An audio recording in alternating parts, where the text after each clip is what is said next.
වැල්ලවත්තේ කොටි සැමරුමක් වුණාද? ඒකට ඇත්තටම ආවේ ඊළාම් අන්තවාදී LTT අදහස් කරන මිනිස්සුද? එහෙම නෙමෙයි නම් ඒකට ආවේ කවුද? මෙහෙම සැමරුමක් තිබ්බනම් ඒක පිළිබඳව ආණ්ඩුව දැනුවත්ද? වැල්ලවත්ත පොලිසියත් මෙහෙම දෙයක් ගැන දැනගෙන හිටියනම් ඇයි නිකම් බලාගෙන හිටියේ? එහෙනම් මේක කාගේ උපදෙස් ඇතුව සංවිධානය කරපු දෙයක්ද?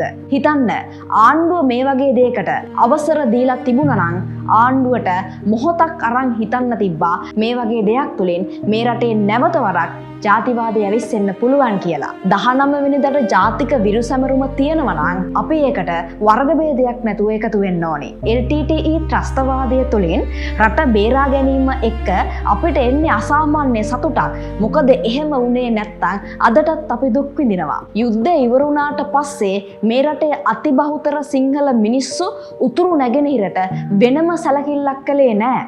අපි අපේ රටේ හැම පැත්තක්ම උතුර හිටිය සිවලිංගම්ලට වගේම තංගච්චිලාටත් විවෘත කරා. නිදහස් අධ්‍යාපනය දුන්නා. සෞඛ්‍ය පහසුකම් ටික, ප්‍රවාහන සේවා ටික අඩුවක් නැතුව දුන්නා.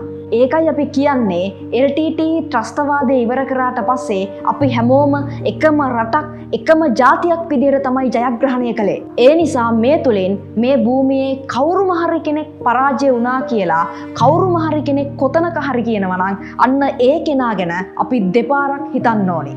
අපේ සිංහල දරුවන්ට යාපනයේ විශ්වවිද්‍යාලයට ගිහින් නිදහසේ ඉගෙන ගන්න වාතාවරණය තියෙනවා වගේම දෙමළ දරුවන්ටත් අද මේ රටේ ඕනම තැනක නිදහසේ ඉන්න පුළුවන්. අපේ මිනිස්සු ගාව අන්තවාදී අදහස් නැහැ. හැබැයි එහෙම වුණත් යම්කිසි බලවේග සිංහල බෞද්ධ ප්‍රජාව මුල් කරගෙන නැවත වරක් ජාතිවාදී ආකල්ප සෙසු ප්‍රජාව මුල් කරගනිමින් ව්‍යාප්ත කරන්න උත්සාහ දරමින් ඉන්නවා. අන්න ඒ දේවල් තමයි මෙන්න මේ වගේ වැඩවලින් පේන්න තියෙන්නේ. මේ රටට අධිකරණයක් තියෙනවා. ඒ අධිකරණයට උත්තරීතර බලයක් තියෙනවා. වාරණ බලයක් තියෙනවා. නියාමන බලයක් තියෙනවා. ඒ නිසා වහාම ක්‍රියාත්මක වෙන්න.